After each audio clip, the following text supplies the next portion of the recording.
Volgende op Skemergrond. Dankie vir meneer en mevrou dat julle so hard gebaklei het vir die grond. En ons sal beklei tot aan die graf toe, doppies. Ek wil verstaan wat in sy kop aangaan.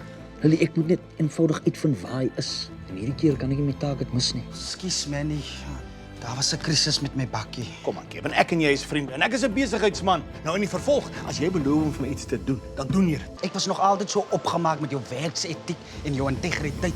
Nou besef ek dit was alles 'n ligtery. Jy het sy beeld vernietig. Dis waar ek die streep moet trek. Jy weet niks oor wie my pa was na hy van Everlasting weggejaag was nie. Jy weet nooit wie hierdie predators volgende gaan target nie. Elke stukkie byt kan na 'n possible lead toe lei.